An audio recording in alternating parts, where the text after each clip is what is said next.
สบายดีมื้อนี้มาพออีกแล้วเนาะกับรายการสุขชาแนลหรือว่าผู้ว่าบ้านนอกนั่นเองซึ่งมื้อนี้เฮาสิมีการมาเฮ็ดแกงหน่อไม้สู่กินและแกงหน่อไม้ของเฮามันก็บ่ถึงว่าคั้นปานใดดอกเนาะส่วนเครื่องปรุงแกงหน่อไม้เฮามีครบเรียบร้อยนั่นก็คือนี่ผักมะอื้อมะระเนาะแล้วก็มะอื้อมะบวบมีครบเลยเครื่องแกงเฮาเฮ็ดขาวแล้วก็เฮ็ด เนี่ยเฮ็ดหูหนูเพิ่นน่ะเนาะอยู่ทางประเทศลาวว่าจังซี่อันนี้เป็นรายการที่เราจะมาแกงมื้อนี้โอเคเป็นจั่งใดจะคอยไปติดตามเบิ่งนํกันเลยเนาะตอนนี้เรากำลังต้มหน่อไม้อยู่ต้มหน่อไม้ใกล้สิสุกแล้วล่ะนี่โอ้อันนี้นึกเป็นหน่อที่เราต้มแต่ว่ามันก็ใกล้สิสุกแล้วอีกประมาณ15นาทีเนาะก็สุกแกงหน่อไม้สูตรเฮามื้อนี้รอจักหน่อยได้กินแล้ว บ่เฉพาะแต่แกงหน่อไม้เท่านั้นแต่เฮาสิตำบักหุ่งพร้อมมื้อนี้นะมีตำบักหุ่งแล้วก็ตำบักหุ่งแซ่บๆแล้วก็แกงหน่อไม้ถือว่าสุดยอดของเขาวร้อนๆเนาะมื้อนี้หลังจากที่เฮาแกงหน่อไม้แล้วเฮาก็สิตำบักหุ่งอันนี้เป็นเครื่องแกงหน่อไม้ที่เฮาเตรียมไว้แล้วจักหน่อยเฮาสิมาเตรียมเบิ่งเนาะมีข้าวปุ้นอ่าตำบักหุ่ง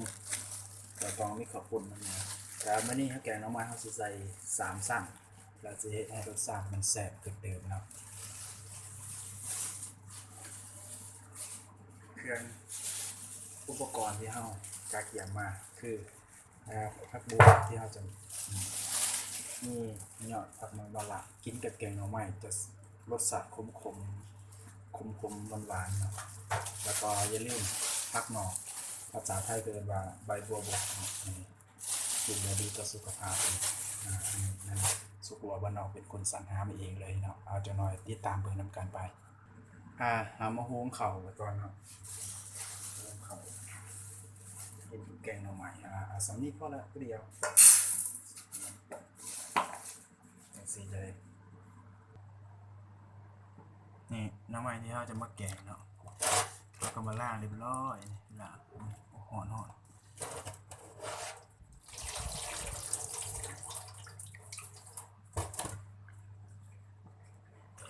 ซิมเบิ่งว่ามันจืดบ่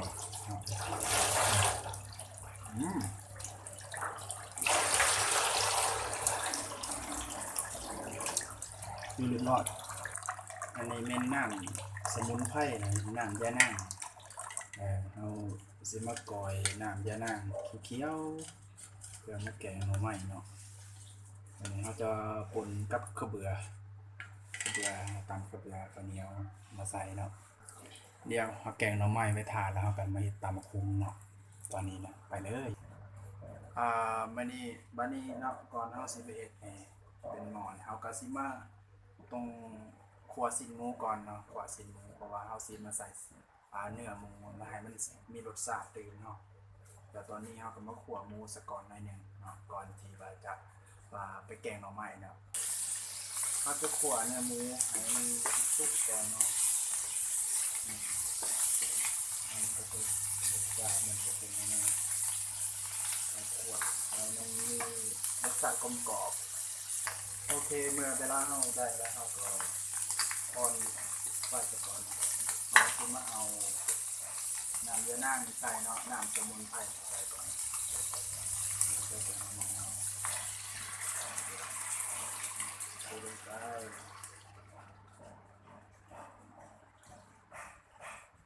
น้ำสมุนไพรเอาจากนั้นก็ปล่อยให้มันเดือดก่อนนี่เป็นพิซซ่าการเดือดสักน้อยนึง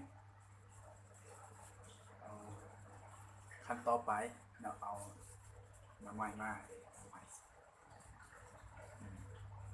เราจะมาใส่เลยน้ำมัน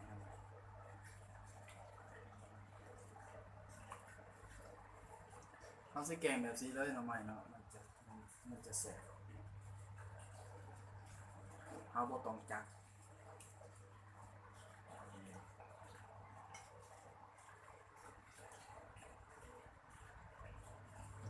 เนาะ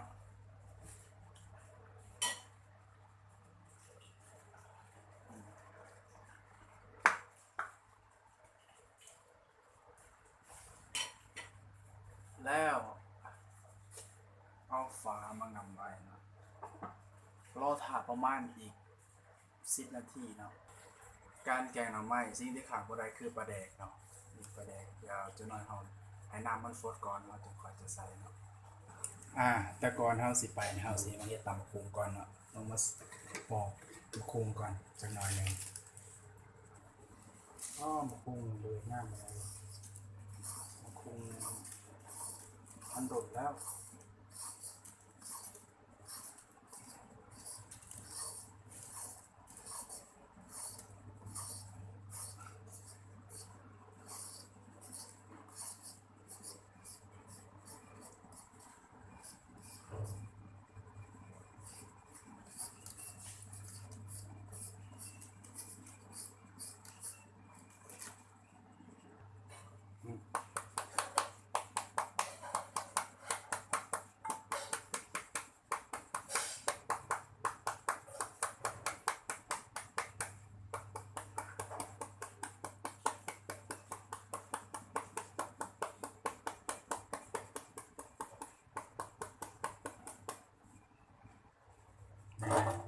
ซอย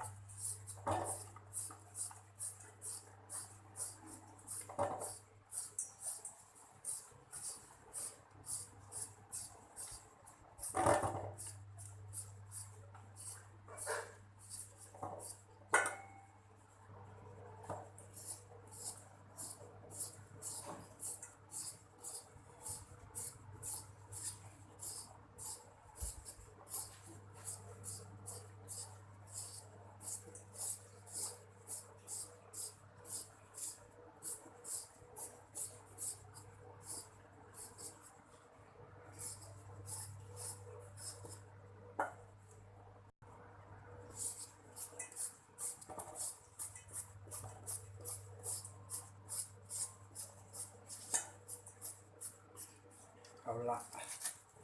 แค่นี้สามีพอเนาะเราจะมาตามกันโอเคเนาะหลังจากที่เฮาใส่ปลาแดกแล้วเนาะเฮาก็สิมาใส่เครื่องปรุงพวกนี้เลยเนาะเป็น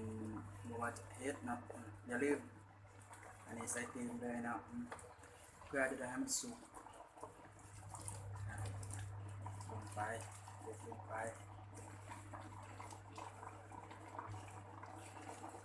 อย่าลืมหมัก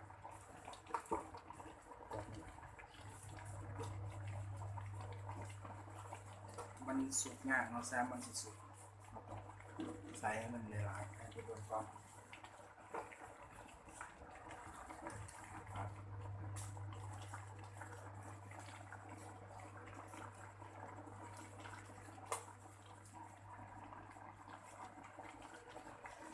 และส่วนผักขะแยงแล้วจังน้อยเฮาจึงใส่ก่อนบัดเฮาสิปรุงเนาะเฮาจึงค่อยใส่ตัวนี้มันจึงสิหอมดีโอเคแล้วเฮาก็อัดก่อนแป๊บนึงเนาะประมาณ5 นาทีมาหลังจากนั้นเฮาก็ประมาณนี้เนาะก่อนก็จะประมาณนี้เนาะ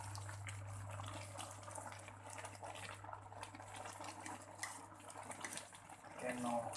แบบสูตรของครูบาบ้านนอกเองเลยครับเป็นแต่แซ่บบ่ล่ะ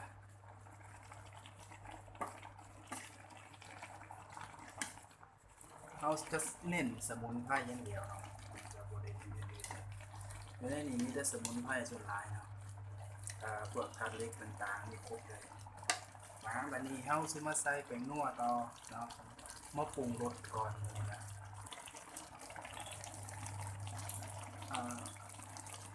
ผงชูรสเนาะใส่หลายแซ่บหลายเด้ออาจจะบ่ใส่หลายเนาะใส่พอเกลือเนาะโอเคเนาะบัดนี้เฮามาซิมปรุงรสเรียบร้อยแล้วซิมเบิ่งว่ามันแซ่บบ่ล่ะ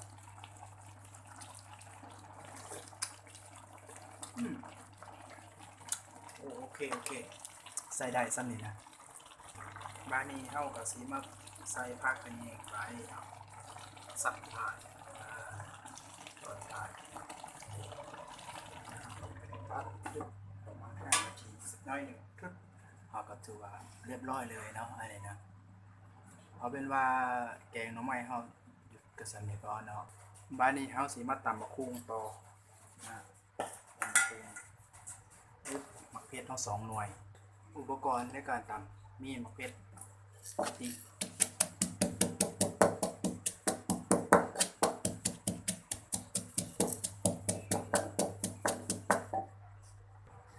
เครื่องรสน้าวโอ้ลืมประเด็นคงก่อน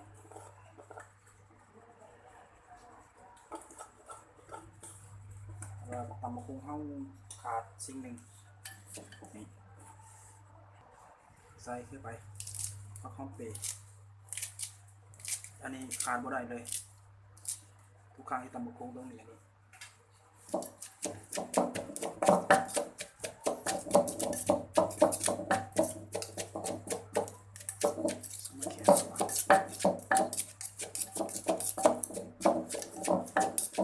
ลืมมักเล่นตำบักหุ่งเฮานี่เป็นยังปลาแดกต้มเองเนี่ยนี่นะเข้มข้นดีใส่เข้าไปก่อนใส่ลายแซ่บลายใส่หน่อยแซ่บหนึ่ง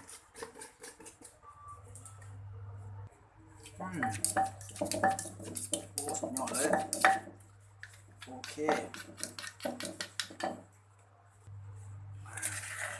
ตำบักหุ่งเฮาสีตำบักหุ่งเฮาจะแซ่บเว้ย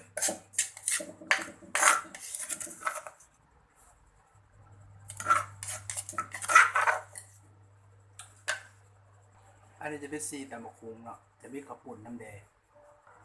มาแกงหน่อไม้ต่อไปนี่ซื้อ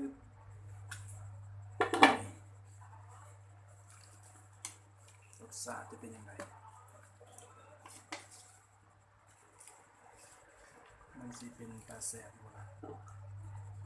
นี่แกงหน่อเฮา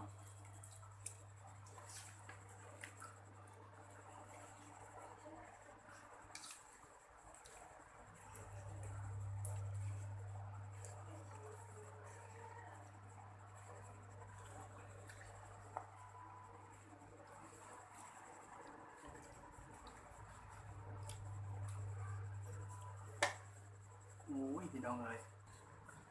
มา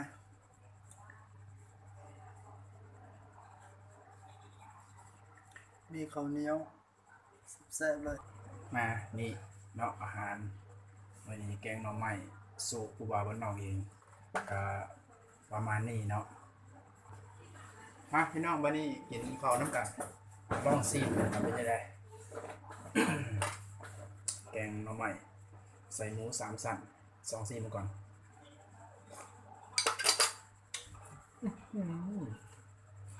เขาพูหมอนห่อน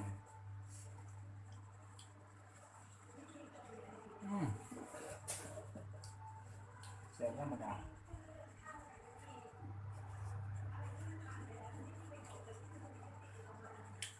เขาตำมะกุ้ง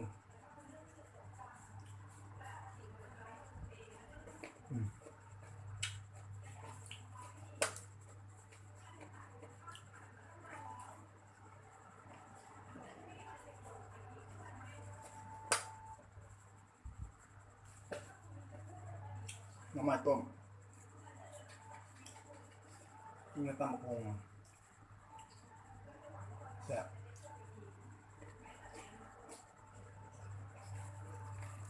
ข้าวเหนียวกับมีเนาะ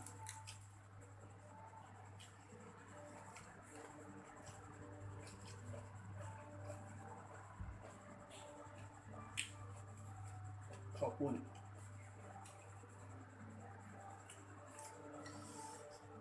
ก็มื้อนี้ตำคุงลืมหมกเลน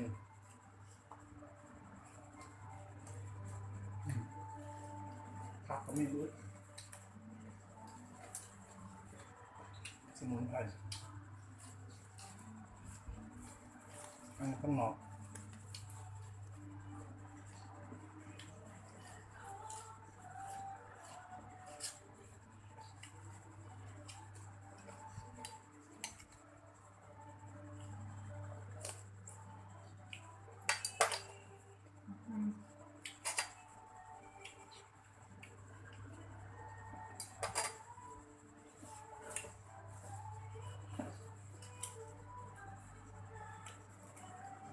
แตงนอน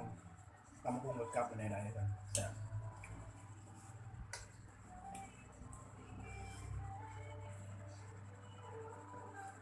โอ้ใส่เป็นสองหน่อยเผ็ด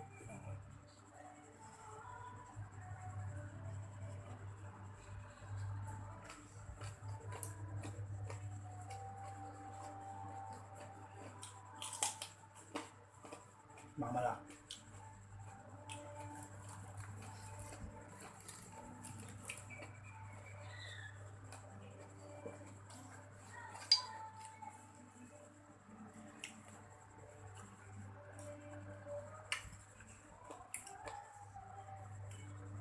มันเป็นหน่วยเลย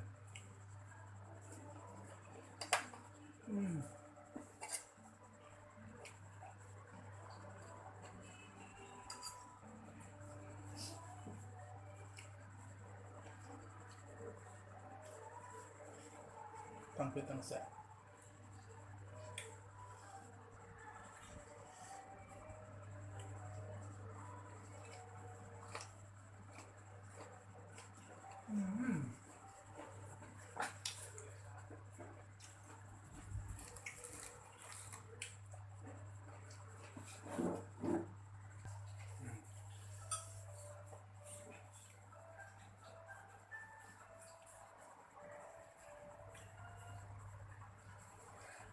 ตำกุ้ง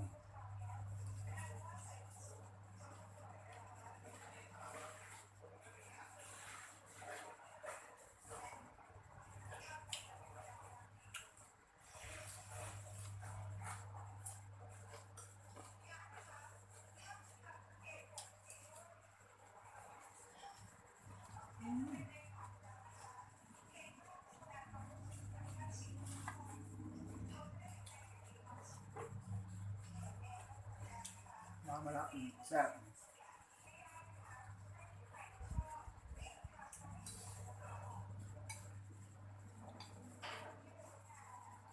แตงนอน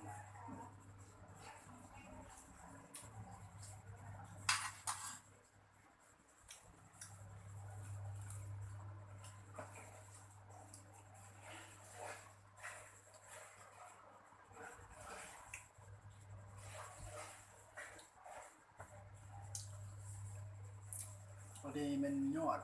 มากตรงนี้นะมันจะมีรสชาติขมๆหน่อย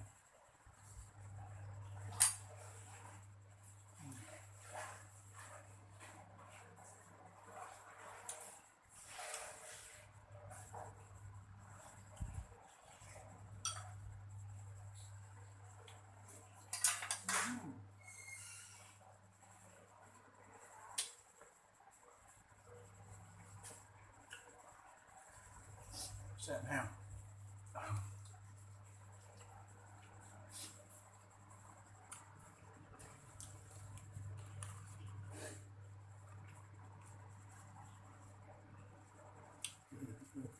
แซ่บมาก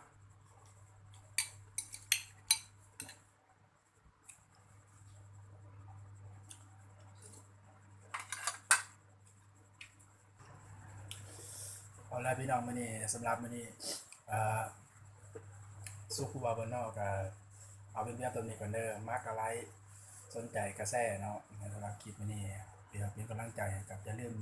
กดไลค์กด Subscribe แล้วก็กดกระดิ่งให้แน่เนาะเพื่อจะได้ติดตามคลิปใหม่ๆของสุขุวาบนนอกนั่นเองในคลิปต่อไปว่าเฮาสินำเสนอเมนูหยังเนาะสำหรับมื้อนี้เอาเป็นว่าสำเร็จก่อนเด้อสวัสดีครับสบายดีเนาะ